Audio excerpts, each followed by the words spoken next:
Muy buenas noches, bienvenidos a un programa más de Plataforma. Este día vamos a hablar sobre los mercados emergentes, vamos a hablar un poco sobre los mercados internacionales y qué es lo que ha estado pasando en general. Lo que hemos visto en las últimas semanas es bastante volatilidad en los mercados internacionales. Cuando hablamos de los mercados internacionales me refiero a la bolsa de valores, a Nueva York en particular, que es el mayor referente, pero cómo Nueva York influye en el resto de valores y de bolsas de valores en el mundo. Y lo que estamos viendo es que ha habido mucha volatilidad. Ahora comencemos un poco viendo qué es lo que ha estado pasando con la economía mundial. Por un lado, hemos visto que en los últimos años ha habido un repunte, una mejora en la economía del mundo. A partir de 2017, hemos estado viendo que ha venido mejorando la economía. Si vemos el primer gráfico, vamos a ver que en el 2015 se crecía a 2.8% en promedio en el mundo. Después, en el 2016, a 2.4%. Y de ahí en adelante hemos visto el repunte en el que ya pasó en el 2017 a 3.1%. Luego en el 2018 a 3.1%. Y se espera para el 2019 y el 20 una pequeña desaceleración. Los países desarrollados, llámese Estados Unidos, Europa, Japón, que son los principales referentes, lo que hemos visto es esa tendencia, es que en los últimos 2 años ha habido una tendencia a crecer, a mejorar esas economías, y sí se espera para los próximos 2 años, para el 2019 y el 2020, que va a haber un ajuste hacia la baja, pequeño, pero no va a seguir creciendo la economía a una tasa mayor que la que ha venido creciendo en los últimos años. Cuando hablamos de los mercados emergentes, hablamos de los países que están en desarrollo, y dentro de eso hay una variedad de países. Hay países en Asia, hay países en África, en América Latina, en diferentes lugares del mundo. Los países asiáticos se han caracterizado por tener unas mayores tasas de crecimiento que el resto de países emergentes en general, ¿verdad? Hay otras zonas en las que sí también ha habido crecimientos. Pero si comparamos Asia, por ejemplo, con América Latina, vemos que en Asia han crecido más o menos a tasas alrededor del 6%. Mientras que América Latina, en la medida que bajaron los precios de los commodities, los precios de las materias primas en los últimos años, entonces se dio una reducción en el crecimiento de esos países. Y lo que vemos ahora es que se espera que mejore un poco la economía de estos países en el próximo año. Si observamos en el gráfico, en América Latina, que está hacia abajo en la gráfica, vemos que en el 2015 cayó 0.4% las economías en promedio. Luego en el 16 cayó menos 1.5%. En el 2017 subió a 0.8%, en el 2018 se espera que sea 1.7% y en los próximos 2 años que suba a 2.3 y a 2.5%. La subida en los precios de los commodities, de las materias primas como el petróleo, como el cobre y otras, ha hecho que haya mejorado la economía de América Latina. En la siguiente gráfica podemos observar qué es lo que está pasando en los mercados de valores más relevantes. Este es el mercado de Nueva York, que tiene un índice que se llama el Dow Jones. Y el Dow Jones lo que mide es cómo se comportan las acciones de todas las empresas que se registran en la Bolsa de Valores de Nueva York. Y ahí lo que nos está diciendo es que las 500 empresas más importantes están tendiendo a tener una volatilidad importante. Si vemos la gráfica, y esta comienza en el 2014, del 2014 al 2016 hubo bastante incertidumbre, digamos, hacia dónde iba el mercado, porque subía, bajaba, pero después de la elección del presidente Trump en noviembre del 2016 en adelante, hasta este año, lo que hubo fue una tendencia fuerte a crecer en el mercado de valores. Pasó de 18.000 puntos a más o menos 26.000 puntos. Y en algunos momentos superó esa cantidad. Pero en las últimas semanas hemos visto una mayor volatilidad y una tendencia a caer. Y ha llegado más o menos a 24.500 puntos. Eso lo que quiere decir es que está habiendo una corrección en el mercado de valores de Estados Unidos. Ha habido mucha expectativa sobre que ha crecido demasiado el valor de las acciones en los últimos años y por eso ahora se está esperando y se está dando una corrección. Eso por supuesto que tiene una influencia en mercados como el salvadoreño y en mercados de valores de otros países. ¿Cómo nos afecta a nosotros esta volatilidad? Lo que estamos viendo es que hay una serie de elementos que influyen y vamos por 3 elementos si quieren viéndolos de aquí en adelante. El primero es el precio de los commodities. En los precios de los commodities, que son las materias primas, ahí tenemos 2 productos que son muy importantes para El Salvador: el azúcar y el café. El gráfico del azúcar pueden ver ustedes que nos muestra que ha venido cayendo el precio y que había llegado más o menos a $10 la libra, a $10 la libra, ¿sí? Y después tendió a subir un poquito y está más o menos ubicándose ahí un poco abajo de $13. Pero en algún momento este precio llegó a $30 el quintal, perdón, 30 centavos la libra. Entonces, ahora lo que tenemos es que ese precio ha tendido a subir un poquito, pero está muy lejos, por supuesto, de los 30 centavos la libra, ahora que está a cerca de 13 centavos. Por el otro lado, el café llegó a tener precios de $200 el quintal y ahora, después de haber bajado por debajo de los $100 el quintal, ha subido un poco y se ha movido más o menos entre $110 y $120, lo cual es un precio muy bajo y no cubre los costos de producción de los productores salvadoreños, valga la redundancia. Por el otro lado, tenemos el precio del petróleo y del cobre. Estos son 2 commodities, 2 materias primas muy importantes para América del Sur y muchos otros países. En América del Sur, por ejemplo, países como Venezuela, como Ecuador, la misma Argentina, tienen petróleo y esto pues les influye si el precio cae, pero también les beneficia si el precio sube. Y lo que habíamos observado en los últimos años es que el precio había tendido a caer, pero ya en los últimos meses, o en este año más bien, hemos visto que ha tendido a subir el precio. Pero en las últimas 2 semanas esa corrección se ha venido dando hacia la baja. Después de haber superado los $70 el barril de petróleo, ahora se cotiza más o menos ahí por cerca de $55 el barril. Por eso es que hemos visto en El Salvador que el precio de la gasolina ha estado cayendo. Lo que podemos prever es que probablemente va a seguir esta misma tendencia y esto va a ir regulando el precio de la gasolina en El Salvador hacia la baja. El cobre, que es otro producto muy importante para países como Chile, como Canadá, como el mismo Perú, entonces también les ha beneficiado que el precio se ha mantenido bastante alto, después de haber sido de más de $3 la libra, ahora está más o menos ahí por $2.60, $2.70 la libra. El oro es un commodity, es un producto, es un metal que refleja la incertidumbre en los mercados. Y vemos en el siguiente gráfico que ahí ha venido fluctuando el precio y que ahora más o menos se maneja a $1.210 la onza troy de oro. Y el trigo, que se ha mantenido bastante estable, ahí alrededor de $500 en estos últimos meses. Y lo que vemos por el otro lado, después del precio de los commodities que hemos hablado, vemos qué pasa con los tipos de cambio.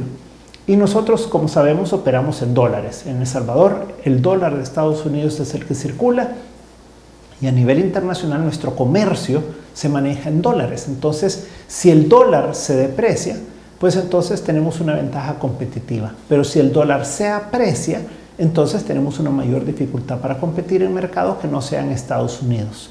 Porque en Estados Unidos, pues obviamente tenemos la misma moneda y eso nos permite pues comercializar de uno a uno con ellos.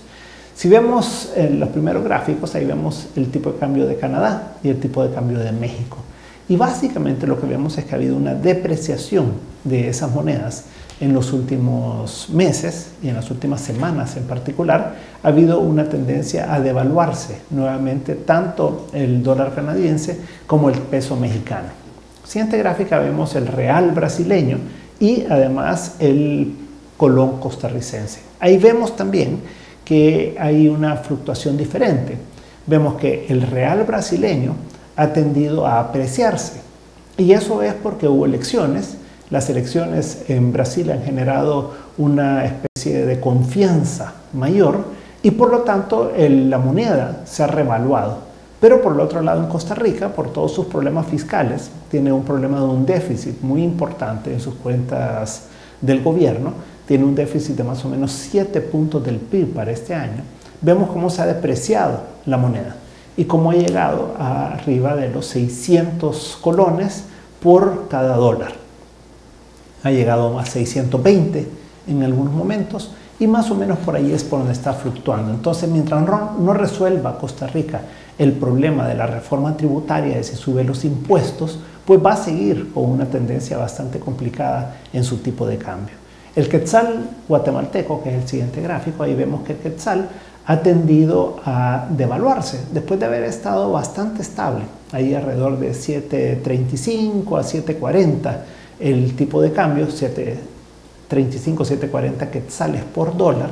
Este ha tendido a devaluarse en las últimas semanas y esto está llegando más o menos a 7.70, 7.80, por ahí en ese rango está fluctuando el quetzal. Y por el otro lado tenemos también ahí el peso colombiano. El peso colombiano también ha tendido a depreciarse últimamente y por lo tanto supera ya los 3.000, anda cerca de 3.200 pesos por cada dólar. Y finalmente una moneda que es muy importante en el mundo es el yuan chino. Ustedes han visto todo el conflicto que hay entre Estados Unidos y China en este momento y toda esta disputa comercial que hay, pues esto influye en el tipo de cambio.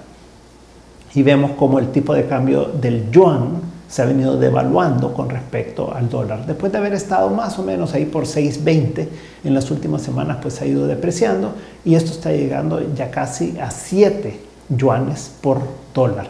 Esto obviamente le da competitividad a los chinos, a los productos chinos, y tienen un conflicto pues importante con el presidente Trump, que en algún momento ha denominado a los chinos como manipuladores de moneda, porque lo que hacen es que buscan ganar competitividad a través de la depreciación de su moneda.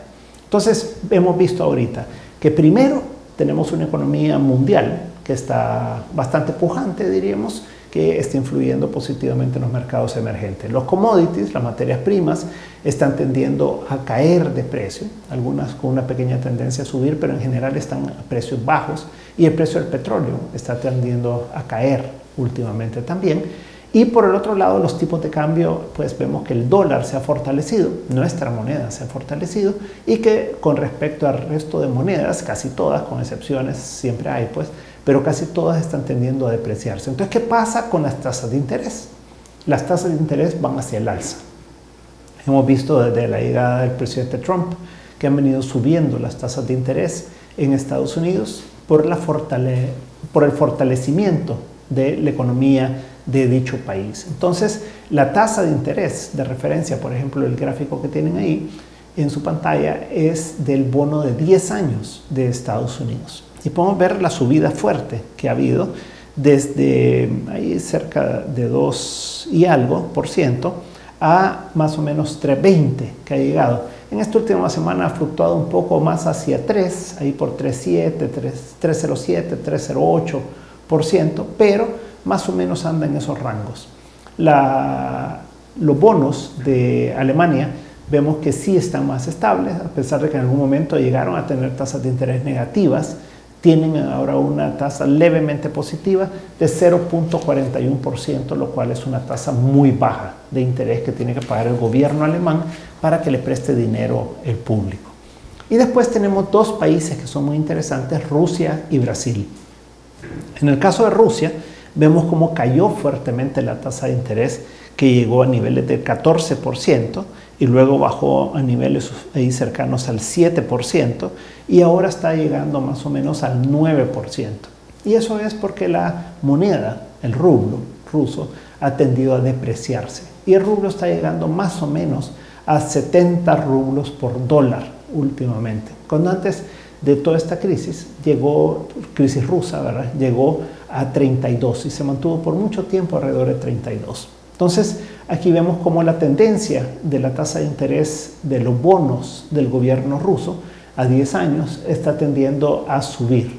Y en el caso de Brasil, que tuvo tasas de interés que llegaron al 16% hace algunos años, esa tasa de interés tendió a bajar, después volvió a subir con incertidumbre de las elecciones y ahora se ubica más o menos ahí cercano al 10, 10.40, 10%. Por lo tanto, la confianza que ha ganado Brasil en el mundo ha sido muy importante después de las elecciones que tuvo en las que ganó el señor Bolsonaro. Entonces, se ve que hay una influencia muy importante entre el comportamiento de las economías, valga la redundancia, y por el otro lado, las tasas de interés también que hay, y obviamente esto está relacionado con los tipos de cambio. Entonces, la pregunta es, ¿qué va a pasar en El Salvador? Pues en El Salvador tenemos una economía bastante débil. En estos últimos meses hemos visto una desaceleración del crecimiento, muy probablemente en vista de la incertidumbre electoral que hay. Todavía es muy incierto el resultado de quién va a ganar las elecciones y por lo tanto pues ha habido como una ralentización del crecimiento. Ante esas circunstancias tenemos tres elementos importantes. Uno es que los precios de nuestros commodities, de nuestros precios de los productos que vendemos, como el azúcar y el café, han tendido a bajar de precio, a pesar de que han tenido una pequeña tendencia a subir últimamente, pero están en niveles bajos históricamente hablando. Y por el otro lado, tenemos que el tipo de cambio nuestro, el dólar de Estados Unidos, pues se ha fortalecido. Eso genera necesidades importantes que ganemos productividad para que de esa manera podamos compensar esa apreciación de nuestro tipo de cambio. Aunque nuestra gran ventaja está en que exportamos casi la mitad de nuestros productos hacia Estados Unidos y con Estados Unidos, pues en la medida que tenemos la misma moneda, pues no influye eso en cuanto a que haya una diferencia cambiaria con Estados Unidos y por lo tanto nos permite ser competitivos ahí. Y por el otro lado, las tasas de interés internacionales influyen sobre El Salvador. ¿Cómo influyen? A través de los bancos. Los bancos reciben préstamos de afuera que son relacionados a las tasas de interés internacionales. Y una tasa que es muy importante, que la mencionábamos en el programa anterior, era la LIBOR. La LIBOR viene de más o menos 0.4% hace 3 años a más o menos hoy en día 2.80%. O sea que ha sido un incremento muy fuerte. Eso encarece los recursos que obtienen los bancos para poder prestar en El Salvador y presiona las tasas de interés hacia el alza. Hasta el momento no hemos visto una presión importante más que en el mercado de valores, en la Bolsa de Valores de El Salvador, en lo que se refiere a los reportos, que son las operaciones interbancarias, son las operaciones de corto plazo que se hacen en el país, principalmente a menos de 30 días y bastante en 1 a 7 días. Pero ahí sí hemos visto una tendencia a subir las tasas más o menos desde el 1% a 2% y ahora más o menos ahí en el rango del 4% y un poquito más arriba. Entonces, sí tiene influencia lo que está ocurriendo en el mundo sobre El Salvador y tendremos que estar pendientes de qué es lo que ocurre en los próximos meses con precios como el petróleo, por ejemplo, que puede beneficiarnos o puede afectarnos. Y eso afecta cómo se comporta nuestra balanza comercial, cómo se comporta la diferencia entre las importaciones y las exportaciones. Así que en resumen, pues ha habido un buen año a nivel internacional. Los países desarrollados han tenido un buen comportamiento, eso jala a la economía mundial. El Salvador tuvo un semestre inicial bastante bueno, el primer semestre fue bastante bueno, pero este segundo semestre se ha ido complicando en vista pues de las elecciones y de las expectativas que hay. Esperamos que para el próximo año haya un mejor comportamiento en la economía de El Salvador en la medida que se definan las elecciones. El primer trimestre obviamente va a ser muy complicado porque estoy seguro que va a haber segunda vuelta. Por lo tanto, hasta el 10 de marzo vamos a estar en un proceso electoral y digamos el mes de marzo por el resultado de las elecciones y todo que ya se confirme.